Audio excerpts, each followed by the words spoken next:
नमस्ते। मैं शेखर कानपुर से आप लोगों का बहुत बहुत स्वागत। ये वीडियो एक बहुत ही महत्वपूर्ण टॉपिक पे मैं बना रहा हूँ। ये टॉपिक इतना महत्वपूर्ण है कि आज समय पे नहीं समझे, समय पे नहीं चेते तो आने वाले 40 से 50 सालों में भारत इस्लामिक राष्ट्र बन जाएगा। हम सभी को याद है वो औरंगजेब का अत्याचार। जब हम मुग़ल काल की बात करते हैं तो उसमें सबसे बड़ा जो अत्याचारी था उसको उसको उसको हम औरंगजेब के नाम से जानते हैं। आप कल्पना करिए उस समय जब भारतवर्ष में चारों तरफ मंदिर तोड़े जा रहे थे, हिंदू और सनातन को मानने वालों को धर्म परिवर्तन, जबरन धर्म परिवर्तन के लिए प्रताड़ित किया जा रहा था। जो धर्म परिवर्तन करने से इनकार करता उसकी गर्दनें काटी जा रही थी, उसके परिवारों को मारा जा रहा था, काटा जा रहा था। उस आतिताई औरंगजेब ने अपने कालखंड में सनातन और हिंदुओं के साथ जो किया वो वहीं नहीं रुका। उसके बाद जब अंग्रेज आए तो जैसे औरंगजेब ने सनातन और हिंदुओं के साथ तलवारों से और हत्याएं करके जो वो काम कर रहा था, वही अंग्रेज़ों ने कानून बना के किया। अंग्रेज़ों की एक सीधी सरल सोच थी कि जब तक हम भारतीय संस्कृति, सनातन संस्कृति को तहस नहस और भ्रष्ट नहीं कर देंगे, तब तक इस राष्ट्र के अंदर राज्य करना लगभग असंभव है। उसी का परिणाम था मैकाले की शिक्षा नीति और मैकाले सिद्धांत। उस सिद्धांत के चलते हमारे युवा, हमारे बच्चे उस शिक्षा व्यवस्था के अंदर जो भी पढ़ा वो या तो क्लर्क बनने का सपना देखने लगा, या तो वो इंजीनियरिंग करके नौकरी पाने का सपना देखने लगा, या तो एक छोटी सी सरकारी बैंक की नौकरी करने का सपना देखने लगा। ये परिणाम हुआ कि हमारी कई युवा पीढ़ी, हमारी कई कई बच्चों की पीढ़ियाँ उस मैकेले सिद्धांत की जो शिक्षा पद्धति थी उसके चक्कर में अपने सनातन धर्म, अपने हिंदू धर्म से दूर होती गईं और अपने ही सनातन धर्म को वो हीन भावनाओं से देखने लगे।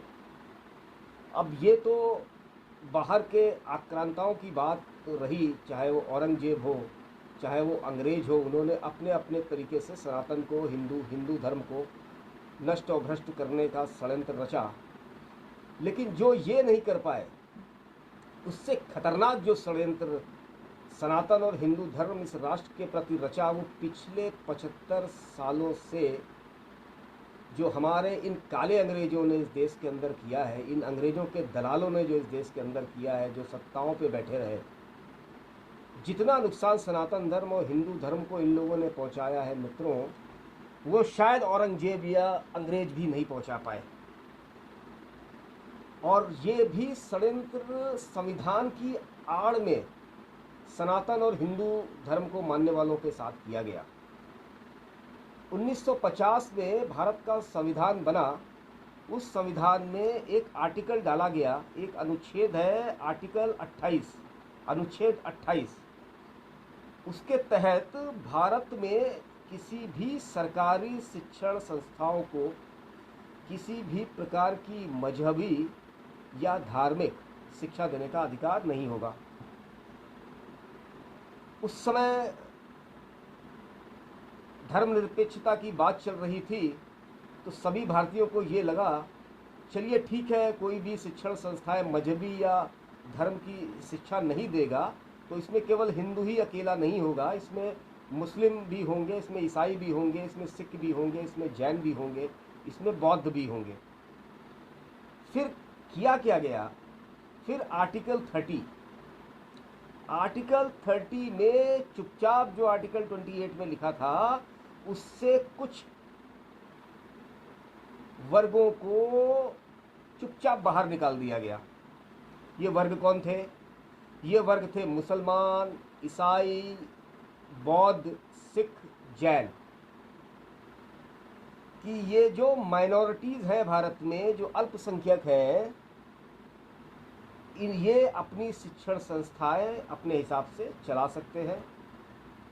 ये अपनी शिक्षण संस्थाओं में मजहबी या धार्मिक शिक्षा देने का अधिकार इन लोगों को है। अब धारा 28 अनुच्छेद 28 क्या बोलता है? किसी भी सरकारी शिक्षण संस्थान में किसी भी प्रकार की मजहबी या धार्मिक शिक्षा देने का अधिकार उस शिक्षण संस्था को नहीं है। और ये सरकारी शिक्षण संस्थाएं ये थी कौन? ये सरकारी शिक्षण संस्थाएं वो थीं जिसमें सरकार जिस भी शिक्षा संस्थान को अनुदान देती है, ये वही सरकारी शिक्षण संस्थाएं मानी जाएंगी। जो शिक्षण संस्थाएं सरकार से सस्ते रेट पे ज़मीन खरीदती हैं वो सरकारी शिक्षण संस्थाएं मानी जाएंगी। जो सरकारी पाठ्यक्रमों को जो शिक्षण संस्थाएं चलाएंगी वही सरकारी शिक्षण संस्थाएं मानी जाएंगी। और जो शिक्षण संस्थाएं बोर्ड, जैसे सीबीएसई बोर्ड हो गया, जो शिक्षण संस्थाएं सरकारी बोर्ड की मान्यता लेंगी वही शिक्षण संस्थाएं सरकारी शिक्षण संस्थाएं मानी जाएंगी। इसका मतलब है आर्टिकल 28 के हिसाब से जो सरकारी शिक्षण संस्थाएं हैं वो लगभग देश के कुल शिक्षण संस्थाओं का 99% लगभग सरकारी शिक्षण संस्थाएं हैं। इसके बाद आर्टिकल 30 में कुछ माइनॉरिटीज़ को चुपचाप इन शिक्षण संस्थाओं से निकाल दिया गया, जबकि उनका अनुदान सरकार ने जारी रखा। मुसलमान, ईसाई, बौद्ध, सिख, जैन मैं बता चुका हूँ, और इनको ये अधिकार था ये अपनी शिक्षण संस्थाओं में अपने हिसाब से चला सकते हैं। उसके बाद ये अपनी शिक्षण संस्थाओं में अपनी मजहबी शिक्षा भी दे सकते हैं। जैसे जो मुस्लिम शिक्षण संस्थाएं हैं जैसे मदरसा, तो वहाँ पर आप कुरान पढ़ा सकते हैं, वहाँ पर आप हदीस पढ़ा सकते हैं। और जो ईसाई शिक्षण संस्थाएं हैं वहाँ पर शिक्षा के अलावा बाइबल पढ़ा सकते हैं, या और भी जो उनके मजहबी जो किताबें हैं वो वहाँ पढ़ाई जा सकती हैं। गुरुद्वारों में आपको गुरु ग्रंथ साहब पढ़ाई जा सकती है। जैन, बौद्ध के जितने भी स्थान हैं, पूजा के स्थान हैं या मजहबी या धार्मिक स्थान है, वहाँ पर आप अपने बच्चों को उन शिक्षण संस्थाओं के अंदर धार्मिक शिक्षा या मजहबी शिक्षा आप दे सकते हैं। अब देखिए कैसे एक षड्यंत्र के तहत इन काले अंग्रेज़ों ने जो कानून अंग्रेज़ों ने बनाया था, उस कानून को इन काले अंग्रेज़ों ने आज तक जारी रखा हुआ है। और ये सनातनी बच्चों को, सनातनी शिक्षण संस्थाओं को पूरी तरीके से इन्होंने धर्म से अलग कर दिया।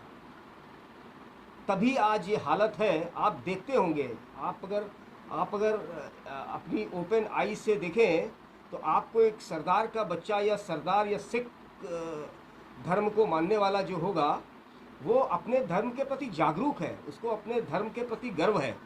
एक मुसलमान के बच्चे को देखें, एक हरे टिड्डे के बच्चों को देखें, वो अपने मजहब पे इतने कट्टर क्यों हैं? क्योंकि बचपन से उनको उस मजहब की जानकारी दी गई है। आप ईसाइयों को देखें, ईसाइयों के बच्चे बाल काल से ही चर्चों में और शिक्षण संस्थाओं में अपनी मजहबी शिक्षा लेते रहते हैं, इसलिए वो अपने पंथ या अपने मजहब के प्रति जागरूक हैं।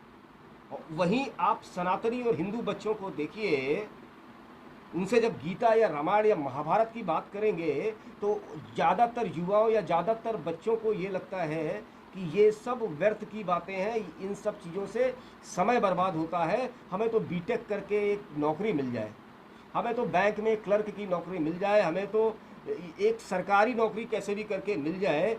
ये पूरा जो फ़र्क आप देखेंगे सनातनी हिंदू बच्चे और इन माइनॉरिटीज़ जो संविधान ने जिनको माइनॉरिटीज़ मानी है, उनके बच्चों के अंदर फ़र्क आपको साफ साफ दिखाई पड़ेगा। ये परिणाम है 75 सालों में हमारे देश के अंग्रेज़ों के दलालों की जो सरकारें रही हैं, उन्होंने जानबूझ के सनातन और हिंदुओं के खिलाफ षड्यंत्र रच के हमारे पिछली पीढ़ी को, हमारी पीढ़ी को और आने वाले हमारे आपके जो नई पीढ़ी आ रही है उसको भी इससे दूर रखने का षड्यंत्र इन्होंने रचा हुआ है। ये तो रही काले अंग्रेजों का षड्यंत्र, सनातन के खिलाफ घिनौना षड्यंत्र मैं बोलूँगा। किस ढंग से जान के इन्होंने हिंदुओं को, सनातन के बच्चों को अपने धार्मिक किताबों से, अपने धार्मिक मान्यताओं से दूर रखा और हम सभी लोगों को, लगभग पूरे समाज को अपने धर्म के प्रति हीन भावना से ग्रसित करने का जो कलंक है, जो पाप है, वो इन्हीं राक्षसों, इन्हीं असुरों के ऊपर है मित्रों। ये तो बात रही शिक्षण संस्थानों की। अब बात करते हैं कैसे इन लोगों ने हिंदू मठ मंदिर जो है उन पे कैसे अंग्रेजों ने कंट्रोल किया।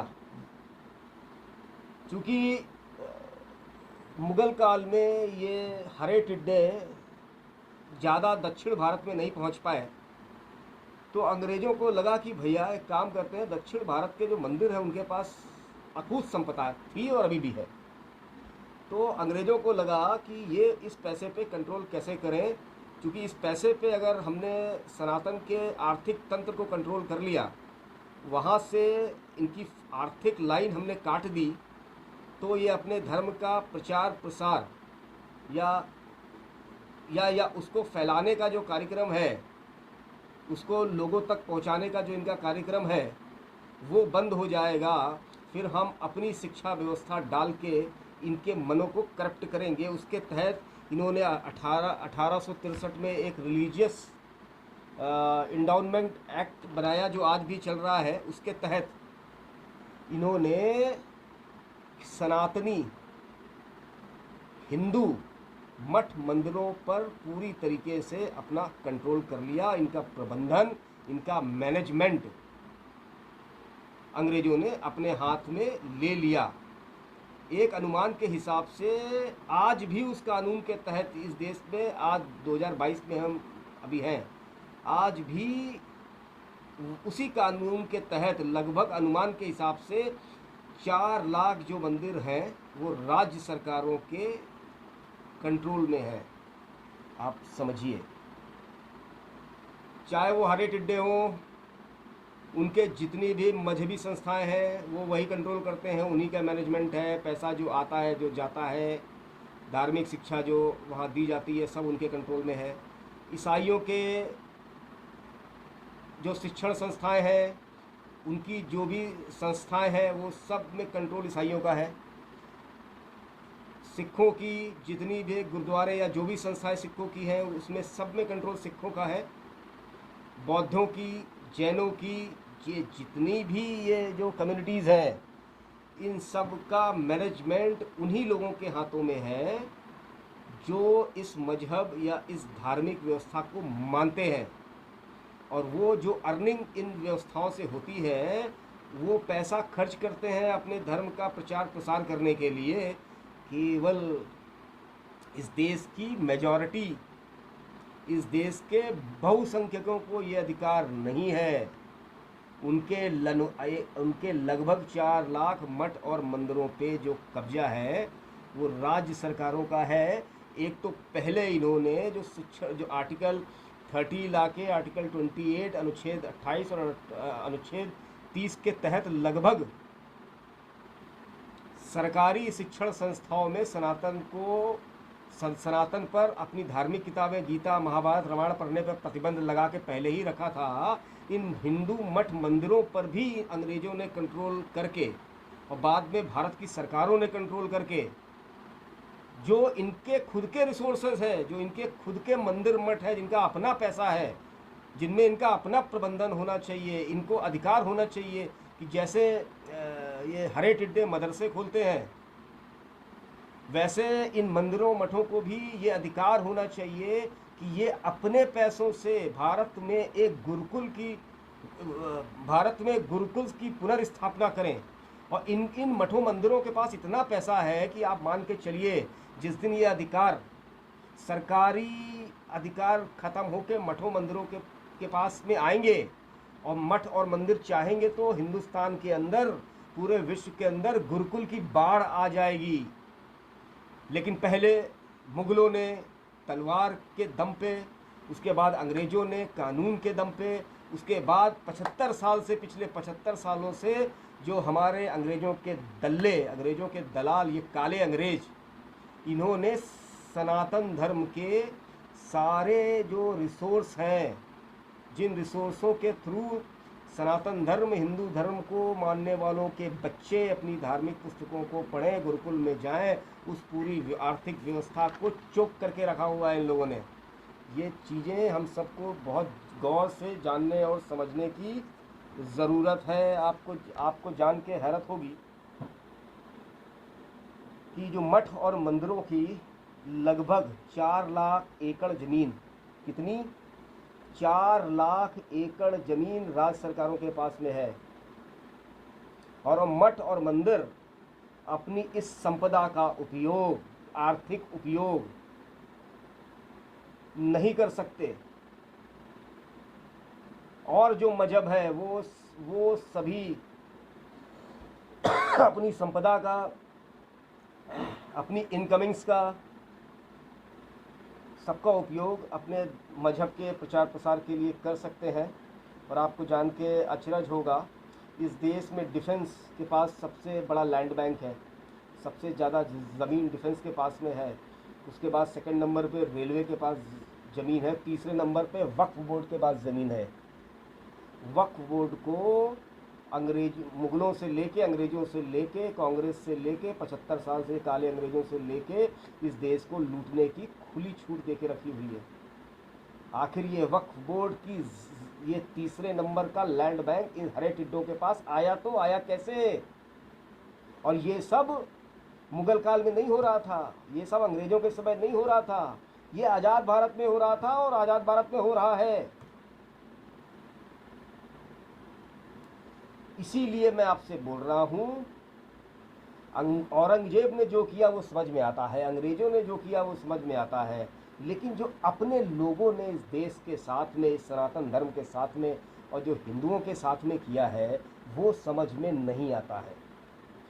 अगर हम अभी नहीं चेते और ये सब ऐसा ही चलता रहा तो मैं आपसे गारंटी के साथ बोल रहा हूँ, आने वाले 40-50 सालों में भारतवर्ष एक नया इस्लामिक राष्ट्र होगा और आपके बच्चों के बच्चे वो जैसे आज स्वतंत्र होकर रह रहे हैं वो ऐसे नहीं रह पाएंगे। एक समय आएगा जो आज आप गलती करोगे तो आपकी आने वाली जनरेशन आने वाले समय में जजिया टैक्स देगी। इस चीज़ को आप समझ लें और अपील करें कि संविधान से आर्टिकल 28 और आर्टिकल 30 को तत्काल सरकार समाप्त करे। ये आर्टिकल सनातन धर्म को की आर्थिक गतिविधियों को चोक करने वाला है। सारी राज्य सरकारों ने सनातन धर्म के जो केंद्र हैं उस पर कब्जा करके रखा हुआ है। अगर ये वीडियो आपको अच्छा लगे तो इस वीडियो को आप लोग जरूर शेयर करें। आप लोगों का बहुत बहुत धन्यवाद। भारत माता की जय। जय हिंद, वंदे मातरम, जय श्री राम।